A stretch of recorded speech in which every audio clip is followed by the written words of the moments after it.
جعفر کئی چیلنجز کی تفصیلات دیکھتا رہا۔ ان میں سے ایک چیلنج قبرستان میں رات گزارنے کا تھا، جو باقی چیلنجز سے ذرا مختلف تھا۔ باقی چیلنجز معمولی سے تھے۔ جعفر نے قبرستان والا چیلنج منظور کر لیا، اور جان نے بھی جعفر کو ستائشی نظروں سے دیکھا، کیونکہ یہ اس کی دلیری کو جاننے کا پہلا قدم تھا۔ اگر وہ کسی معمولی چیلنج کو منظور کرتا تو اسے مہینوں اس قسم کے چھوٹے چیلنجز کا سامنا ہی کرنا پڑتا۔ خیر، جان نے جعفر کو ڈالر میں رقم درج کرنے کا کہا، جو جعفر نے $3 لاکھ میں فل کر دیا، جس پر جان کے چہرے پر مکروہ ہنسی آ گئی۔ وہ سمجھ چکا تھا کہ جعفر دلیر ہونے کے ساتھ ساتھ لالچی بھی ہے۔ خیر، جان نے جعفر کو ایک کیمرہ دے کر قبرستان کی جانب روانہ کر دیا۔ یہ قبرستان شہر کا آصف زدہ قبرستان مشہور تھا، مگر جعفر وہاں پرسکون انداز میں رات گزار آیا۔ چیلنج کی شرائط میں تھا کہ جعفر نے اکیلے جانا ہے اور کیمرے کو ایک لمحے کو بھی بند نہیں کرنا۔ جعفر صبح کیمرہ جان کے حوالے کر آیا، اور جان نے اس سے اس کی بینک اکاؤنٹ کی تفصیلات مانگ کر اسے جلد پیسے مل جانے کا دلاسا دیا۔ وہ ساری رات کا جاگا دن بھر سوتا رہا۔ شام میں جب اس کی آنکھ کھلی تو اس کے موبائل میں بینک کی جانب سے $3 لاکھ کی رقم منتقلی کا میسج آیا ہوا تھا۔ جعفر کے لالچ کو ہوا لگ چکی تھی، اب وہ لالچ کی آگ میں جلنے لگا۔ دوسرا چیلنج جعفر نے اپنی لالچ کے مطابق بڑا ہی ڈھونڈا۔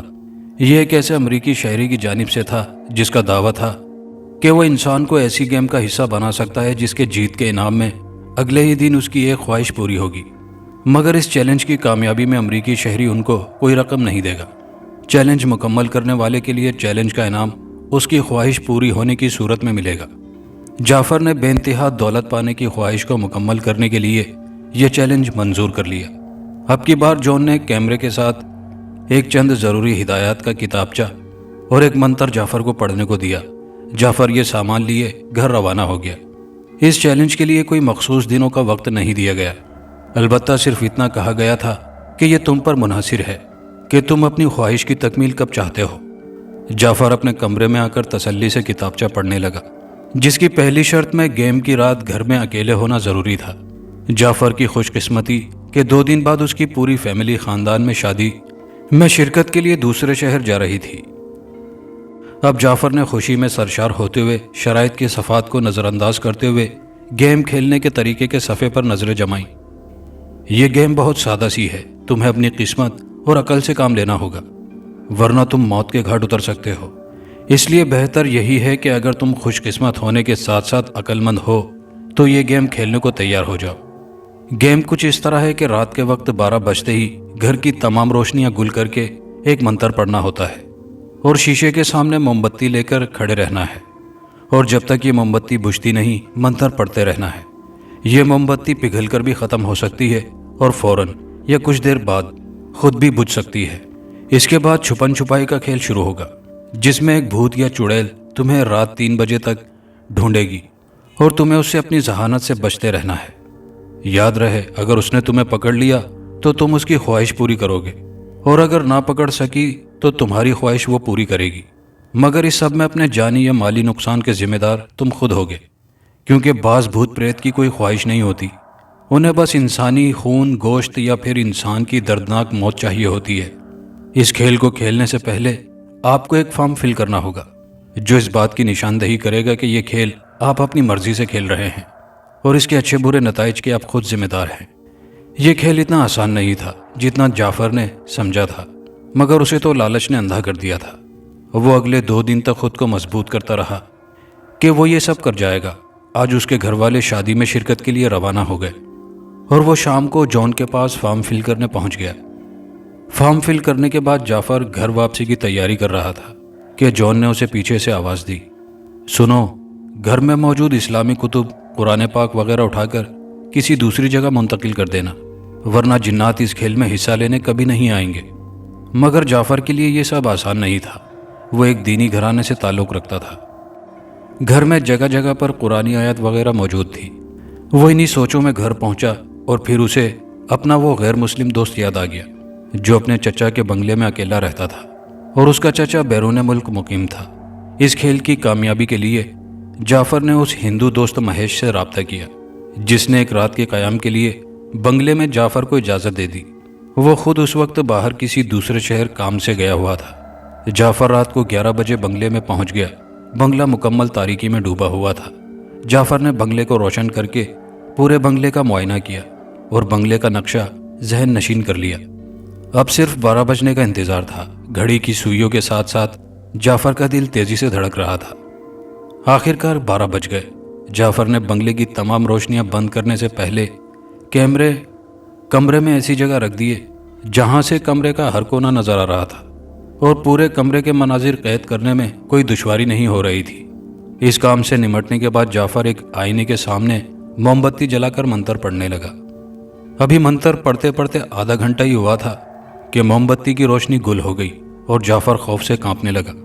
وہ فوراً سے پہلے کمرے میں موجود الماری کے اوپری خانے میں چھپ گیا اور دروازہ اتنا بند کر لیا کہ سانس لینے کے لیے ہوا کی آمد و رفت جاری رہے۔ تھوڑی دیر کے بعد اس کے کمرے کا دروازہ دھماکے سے کھلا۔ خوفناک آواز نے جعفر کو ہلا کر رکھ دیا، مگر یہ اعصاب کی مضبوطی کا کھیل تھا۔ کمرے میں مکمل خاموشی تھی، مگر چند لمحوں کے توقف سے قدموں کی آہٹ سنائی دی۔ جعفر خوف کے مارے ہل نہیں رہا تھا۔ جعفر کو اب احساس ہو رہا تھا کہ وہ کس مصیبت میں پھنس چکا تھا۔ کسی بھی ایسی مخلوق سے چھپنا ناممکن تھا۔ یہ بات وہ لالچ میں بھول ہی گیا تھا۔ ہاتھ پر بندی گھڑی پر جعفر نے وقت دیکھا تو محض 15 منٹ بھی نہیں گزرے تھے۔ جعفر خوف سے آنکھیں بند کیے بیٹھا تھا، جبکہ الماری کے باہر سے سامان کو گھسیٹنے، اٹھا کر پٹخنے کی آوازیں آ رہی تھی۔ یہ آوازیں جعفر کے اعصاب شل کر رہی تھی۔ موت جعفر کے سر پر ناچ رہی تھی۔ ہر گزرتے لمحے کے ساتھ باہر جو مخلوق موجود تھی طیش میں آ رہی تھی۔ خوف کا بت وقت کے ساتھ ساتھ ٹوٹتا جا رہا تھا۔ جعفر کے ساتھ بھی کچھ یہی ہو رہا تھا۔ جعفر کو لگا کہ اب مقررہ وقت پورا ہونے والا ہے، تو جعفر نے گھڑی میں وقت دیکھا، جس کے مطابق 3 بجنے میں 5 منٹ باقی تھے۔ تقریباً 2 منٹ بعد جعفر کو محسوس ہوا کہ وہ مخلوق اس تک نہیں پہنچ سکتی۔ اگر یہ ممکن ہوتا تو وہ اب تک رسائی حاصل کر چکی ہوتی۔ جعفر کے دل میں اس مخلوق کو دیکھنے کی خواہش پیدا ہوئی۔ جعفر نے ہلے جلے بغیر سر کو اس خلا کی جانب بڑھایا جہاں سے سانس لینے کے لیے ہوا کی آمد و رفت کا راستہ بنانے کے لیے کھولا چھوڑا تھا۔ سامنے کا منظر دیکھ کر جعفر کی سٹی گم ہو گئی۔ ایک چھوٹے قد کی عورت نما مخلوق کمرے میں موجود تھی، جس کے سیاہ بال اتنے لمبے تھے کہ اس مخلوق کے بال کمرے میں موجود ہر چیز سے الجھے ہوئے تھے، جس کی وجہ سے وہ طیش میں آ کر ہر چیز کو اٹھا کر پھینک رہی تھی۔ جعفر ابھی یہ منظر دیکھ ہی رہا تھا کہ اس عورت نما مخلوق نے الماری کی جانب سر اٹھایا۔ خون سے لت پت، جگہ جگہ سے جلا کٹا منہ، سرخ آنکھوں سے نکلتے شعلے۔ جعفر کو اس عورت نما مخلوق نے ڈھونڈ لیا، مگر خوش قسمتی سے اس وقت ایک دھماکے کی آواز ہوئی، جس سے کمرے میں دھواں پھیل گیا اور جعفر اپنے ہوش سے بیگانہ ہو گیا۔ جعفر کی آنکھ کھلی تو مہیش کو کمرے میں پریشان ٹہلتے پایا۔ کمرہ وہی تھا جہاں وہ کل رات اپنا چیلنج مکمل کرنے آیا تھا، مگر اب کمرے میں افراتفری نہیں تھی۔ ہر چیز سلیقے سے اپنی جگہ موجود تھی۔ مہیش نے جعفر کو ہوش میں آتے دیکھا تو اس کے قریب ہو کر جلدی سے کہنے لگا، یار تم تو 2 دن سے بے ہوش پڑے تھے، ایسا کیا ہوا تھا؟ جعفر مہیش کو کچھ بتانا نہیں چاہتا تھا، سو طبیعت کی خرابی کا بہانہ بنا لیا۔ مہیش کو اپنے گھر جانے کا کہہ کر وہ فریش ہونے چلا گیا۔ جعفر نے سب سے پہلے کیمرے کو اپنے قبضے میں لیا جو اب تک ریکارڈنگ کر رہا تھا۔ کیمرہ آف کر کے جعفر نے الماری کی جانب دیکھا جہاں وہ چھپا ہوا تھا۔ الماری کا اوپری خانہ اب بھی کھلا ہوا تھا۔ جعفر کو خوشی ہوئی کہ اس نے یہ مشن بھی مکمل کر لیا ہے۔ جعفر گھر آیا تو گھر والے شام میں واپس آ گئے۔ جعفر نے کسی کو کچھ محسوس نہیں ہونے دیا اور رات میں اپنا کیمرہ لے کر بیٹھ گیا۔ وہ مخلوق کیمرے میں قید ہو چکی تھی اور تب جعفر پر انکشاف ہوا کہ وہ مخلوق اندھی تھی اور ہر چیز کو سونگ کر جعفر کو تلاش کرنے کی کوشش کر رہی تھی، مگر اس کوشش میں اس کے لمبے بال اس کے راستے میں حائل ہو رہے تھے۔ جعفر کو اب سمجھ آئی کہ اس کھیل کی بنیاد طاقت نہیں بلکہ پہلے کی طرح جعفر کی دلیری اور بہادری اور اعصاب کی مضبوطی جانچنے کی تھی، اور جو مخلوق اس کھیل کا حصہ تھی اس میں کچھ خامیاں یا کمیاں موجود تھیں جو صرف کھیل میں حصہ لینے والے بندے کو ڈرا کر پیچھے ہٹنے پر مجبور کرنے کے لیے استعمال ہو رہی تھی۔ یہ مخلوق کیمرے میں چیلنج مکمل ہونے کے بعد بھی مناظر قید تھے۔ ایک دھماکے سے وہ عورت نما مخلوق غائب ہو چکی تھی اور چند لمحے بعد جعفر ہوا میں اڑتا ہوا بیڈ پر گرا تھا۔ اس کے بعد مہیش کے آنے اور جعفر کی دیکھ بھال کے مناظر تھے۔ جعفر نے جون سے رابطہ کیا تو جون نے کیمرہ جعفر سے واپس لے لیا اور اسے مبارکباد دیتے ہوئے کہا، کہ اب تم ایک ویرانے میں جا کر یہ منتر پڑھو گے اور اپنی خواہش بتا کر پیچھے مڑے بغیر واپس آ جاؤ گے۔ جعفر شہر سے دور ویرانے میں گیا اور بتائے گئے طریقے پر عمل کر کے بے شمار دولت کی خواہش بتا کر واپس آ گیا۔ اگلے دن صبح صبح جعفر کو اپنے باپ کی چہکتی ہوئی آوازیں سنائی دی۔ جعفر باپ کے پاس گیا تو باپ نے اس کا ماتھا چومتے ہوئے اسے مبارکباد دی اور اس کی جانب چند کاغذات بڑھا دیے۔ یہ کاغذات انعامی بانڈ کے تھے جس کی مالیت اربوں میں تھی۔ امریکہ کی ایک کمپنی سالوں بعد ایک ایسے بانڈ کا دنیا بھر میں اجرا کرتی تھی جو کروڑوں بانڈ سیریز میں صرف ایک انعامی بانڈ پر انعام کا حقدار ہوتا تھا۔ اس بانڈ کو حاصل کرنے والا دنیا کا خوش قسمت انسان بیٹھے بٹھائے اربوں روپے کا مالک بن جاتا تھا، مگر اس تمام کارروائی کا کسی کو علم تک نہیں ہوتا تھا۔ لوگ عام بینک میں 100 روپے سے لے کے ہزاروں لاکھوں روپوں کا بانڈ خرید کر رکھ لیتے تھے، جن میں سے یہ بانڈ کسی کے بھی حصے میں آ سکتا تھا۔ جعفر کے ایک دوست نے جعفر کے 15,000 دینے تھے جو وہ نہیں دے پا رہا تھا۔ اس کے پاس یہی ایک 15,000 کا بانڈ موجود تھا جو اس نے جعفر کے حوالے کر دیا اور جعفر اربوں روپے جیت گیا تھا۔ صرف جعفر جانتا تھا کہ یہ اربوں روپے کا بانڈ کیسے نکلا۔ جعفر لمحوں میں ملک کا امیر ترین آدمی بن گیا تھا، مگر وہ اس چیز سے تو واقف تھا کہ لالچ اسے کہاں سے کہاں لے آئی، مگر انجام سے غافل تھا کہ لالچ کا انجام کیا ہوگا۔ جعفر نے ماں باپ بہن بھائیوں کو اتنا مضبوط کر دیا تھا کہ وہ بے دریغ پیسہ استعمال کر رہے تھے اور جعفر کے دن بھی پھر چکے تھے۔ جعفر کو کچھ عرصے میں احساس ہو چکا تھا کہ وہ جتنا پیسہ لٹا لے کم نہیں ہونے والا تھا۔ اس نے اپنے باپ اور بھائیوں کو پیسہ انویسٹ کرنے کا کاروبار کرنے کی کھلی اجازت دے رکھی تھی، اور جعفر کے بھائی اور باپ مخلصی سے اس کا ساتھ دے رہے تھے۔ کہتے ہیں کہ انسان کی خواہشات پوری ہو جائیں تو وہ زندگی سے اکتا جاتا ہے، اور جعفر کے ساتھ بھی یہی ہوا۔ پیسہ تمام خواہشات کو پورا کر دیتا ہے۔ جعفر نے شادی کی جو کامیاب چلی، مگر شادی شدہ زندگی بھی اس کی اکتاہٹ کو کم نہیں کر سکی۔ جون سے آخری بار جعفر کا رابطہ اس خواہش والے چیلنج کے بعد ہوا تھا، اس کے بعد سے اب تک نہیں ہوا تھا۔ ایک رات بیٹھے بٹھائے غیر ارادی طور پر جعفر جون کے گھر کی جانب روانہ ہو گیا۔ جون کے گھر پر تالا لگا ہوا تھا۔ جعفر نے ارد گرد سے پتہ کیا تو اسے علم ہوا کہ جون پچھلے ماہ مر چکا ہے۔ اس کی موت اتنی پراسرار تھی کہ ڈاکٹرز بھی اس کی موت کا معمہ حل نہیں کر پائے تھے، جبکہ جعفر جان چکا تھا کہ یہ موت کسی چیلنج کا شاخسانہ ہوگی۔ خیر، اب جعفر اپنی زندگی سے اکتاہٹ ختم کرنا چاہتا تھا، جس کا واحد ذریعہ اسی چیلنج کی زندگی میں واپس جانا تھا۔ سو جعفر نے ایسے لوگوں تک رسائی حاصل کرنا شروع کر دی جو اس طرح کے چیلنجز سے جڑے ہوئے تھے۔ جعفر کے پاس بے دریغ پیسہ تھا، جس کی بنیاد پر اس کی رسائی ایسے لوگوں تک ہو گئی جو اسے ڈارک ویب کی دنیا میں لے آئے۔ جعفر کی زندگی میں یہ ڈارک ویب دلچسپی کا باعث بن گئی اور وہ ڈارک ویب کا بہترین گیمر بن گیا۔ اس کے چیلنجز کو لوگوں کے لیے مکمل کرنا نہایت مشکل امر تھا، مگر جب کوئی اس کے چیلنجز مکمل کرتا تو وہ اسے اپنے ساتھ مستقل طور پر جوڑ لیتا، جس کی وجہ سے جعفر ڈارک ویب کا بے تاج بادشاہ بنتا جا رہا تھا، جس میں سب سے چھوٹا چیلنج کسی زندہ انسان کے جسم کے مختلف اعضاء کو کاٹنا اور پھر اسے پکا کر کھانا شامل تھا۔ اس چیلنج کے لیے جعفر انسان بھی خود فراہم کرتا اور جگہ بھی۔ انسان کے مرنے پر اس کی موت کی ذمہ داری بھی جعفر کے ذمہ تھی۔ وہ باقاعدہ منظم طریقے سے یہ گھناؤنا کھیل کھیلتا تھا۔ اس سب میں جعفر کی ذات ایک وحشی درندے کی صورت پروان چڑھ رہی تھی۔ وہ ایک خوفناک دماغ کا خطرناک ذہنی مریض کے طور پر پہچانا جاتا تھا۔ جعفر انسانی گوشت کھانے، انسانی خون پینے، انسانوں کو طرح طرح کی اذیتیں دینے اور انسانوں کے ہاتھوں انسانوں کو مروانے، جن بھوت جیسی مخلوقات کو چیلنجز میں شامل کرنے اور انسانوں کو شیطان کا پیروکار بنوانے جیسے معاملات میں شامل ہو چکا تھا، جس کا دائرہ اتنا وسیع تھا کہ دنیا کے وحشی اور اذیت پسند شیطان کے پجاری جنات سے دلچسپی رکھنے والے اور اس طرح کے معاملات میں ملوث لوگوں کا براہ راست جعفر سے رابطہ 24 گھنٹے ممکن تھا۔ جعفر نے کسی کی دولت کے لالچ، تو کسی کے وحشی پن، تو کسی کی شیطانیت کا بھرپور فائدہ اٹھایا تھا۔ جعفر نے جب اس سب سے خوب فائدہ اٹھا لیا، اپنی شیطانی روح کو تسکین پہنچا لی، تو اس نے ایک کتاب لکھی جس میں اس نے اپنی زندگی کے تمام واقعات لکھے۔ اس کتاب میں جعفر نے اپنی زندگی کا ایک ایک راز افشا کیا۔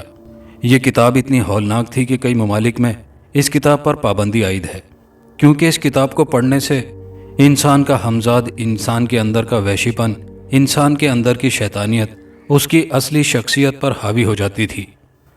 جعفر کو دنیا بھر کی سلامتی کے لیے ایک خطرے کی علامت سمجھا جاتا تھا، جو ایک عام سے شخص کو لمحوں میں بخوبی درندہ بنانے کی صلاحیت رکھتا تھا۔ جعفر کا انجام بہت برا ہوا تھا، جو اس کے مرنے کے بعد اس پر لکھی گئی کتابوں میں اس کے چیلوں نے درج کیا تھا۔ اس کتاب میں جعفر کو بعض چیلوں نے شیطان سے زیادہ معتبر درج کیا تھا، جس کی وجہ سے جعفر کے شیطان کے ساتھ ایسے معاملات تھے جن میں چیلوں کے بقول شیطان نے جعفر سے پناہ مانگی تھی۔ جعفر لوگوں کو دولت کا لالچ دے کر انہی کو نقصان پہنچاتا اور خوش ہوتا۔ لاکھوں لوگوں نے لالچ کے ہاتھوں مجبور ہو کر خود کو نقصان پہنچا کر جعفر کی وحشی روح کو سکون پہنچایا تھا اور پہنچا رہا تھا، مگر ایک کڑوا سچ یہ تھا کہ لوگ اپنے لالچ کے ہاتھوں مجبور ہو کر اس پرخطر راستے پر چلتے تھے۔ جعفر نے کبھی خود کسی کو اس راستے کی جانب گامزن نہیں کیا تھا، مگر جو اس راستے پر چلتا تھا اسے جعفر تگنی کا ناچ نچا دیتا تھا۔ آج کی دنیا میں یہ راستہ لالچ کو پورا کرنے کے لیے استعمال کیا جا رہا ہے، اور نوجوان نسل اس راستے پر نتائج کی آگاہی کے باوجود گامزن ہے۔ نوجوان کی یہ دلچسپی ان کے تاریک مستقبل کا ضامن ہے، جس کی روک تھام کے لیے حکومت اور والدین کو اقدامات کرنے چاہیے۔ خاص ایپیسوڈ کی دوسری کہانی۔ دیال پور گاؤں اس وقت خوف و دہشت میں مبتلا تھا۔ مرد ہو یا عورت، بچہ ہو یا بوڑھا، ہر کسی کا چہرہ خوف کی آماج کا بنا ہوا تھا۔ دیال پور ایک خوبصورت اور ہرا بھرا گاؤں تھا۔ گاؤں کی جنوب مشرقی سمت میں ایک بڑا گھنا اور گہرا جنگل موجود تھا۔ اس جنگل کے آگے پہاڑوں کا ایک وسیع اور سلسلہ قائم و دائم تھا۔ کبھی اس جنگل میں موذی اور خطرناک جانور ہوا کرتے تھے، لیکن اب یہ جنگل ان جانوروں کے وجود سے بالکل صاف ہو چکا تھا۔ اکثر اماوس کی راتوں میں ان جانوروں کی دردناک چیخیں اس جنگل میں گونجا کرتی تھی۔ اب دیال پور گاؤں کے باسیوں پر عجیب و غریب عذاب نازل ہو چکا تھا۔ اماوس کی تاریک رات میں جنگل میں ایک بھیانک چیخ گونجتی اور ساتھ ہی گاؤں کے کسی باسی کا نام گونجتا۔ اگلے دن اس گاؤں کے باسی کی بھیانک انداز میں ادھڑی ہوئی لاش ملتی، اور یہ وارداتیں بڑے عرصے سے جاری تھی۔ سب سے حیران کن بات یہ تھی کہ ان وارداتوں کا کوئی سراغ نہیں ملتا تھا۔ آج بھی گاؤں والے مرکزی چوک میں جمع تھے۔ چوک میں ایک نوجوان کی لاش موجود تھی۔ یہ لاش بری طرح سے ادھڑی ہوئی تھی، دل اپنی جگہ سے غائب تھا۔ لوگ طرح طرح کی باتیں بنا رہے تھے۔ ہر کوئی اپنا راگ تو الاپ رہا تھا، لیکن قابل عمل حل بتانے سے قاصر تھا۔ مجھے تو لگتا ہے اس جنگل میں کوئی درندہ آ کر بس گیا ہے، کوئی انتہائی خونخوار درندہ جو یہ کارستانیاں سر انجام دے رہا ہے، ایک شخص نے سراسیمگی پھیلانے کے سے انداز میں کہا۔ ارے ہریا، تو عمر بڑھنے کے ساتھ ساتھ سٹیاتا بھی جا رہا ہے۔ درندے کب سے اپنے شکار کا نام لے کر بلانے لگے، ایک اور شخص نے کہا۔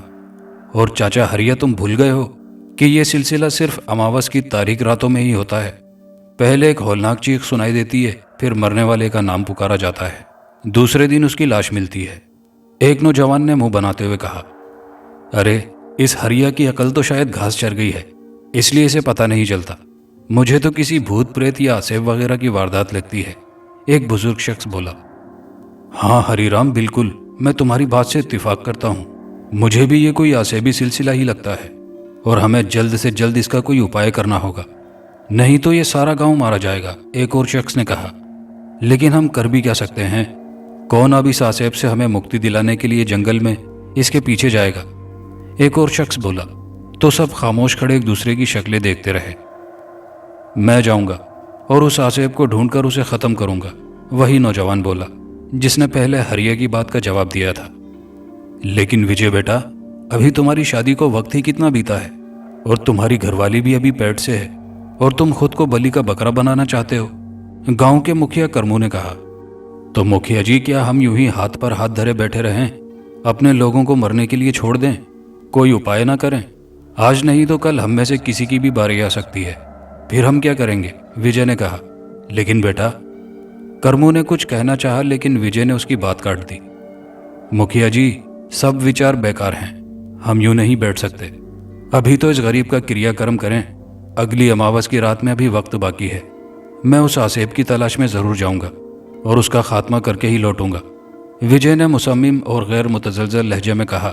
تو سب اس کا منہ دیکھ کر رہ گئے، کیونکہ وجے ایک کڑیل جوان تھا، اوپر سے اس کے ہاں چند دنوں تک پیدائش بھی متوقع تھی۔ گاؤں والے اسے اندھی کھائی میں دھکیلنا نہیں چاہتے تھے، لیکن اس کے بغیر کوئی چارہ بھی ممکن نہیں تھا۔ وجے اپنے گھر کے صحن میں بچھی چارپائی پر بیٹھا ہوا تھا۔ وہ اس جنگلی آسیب سے نپٹنے کی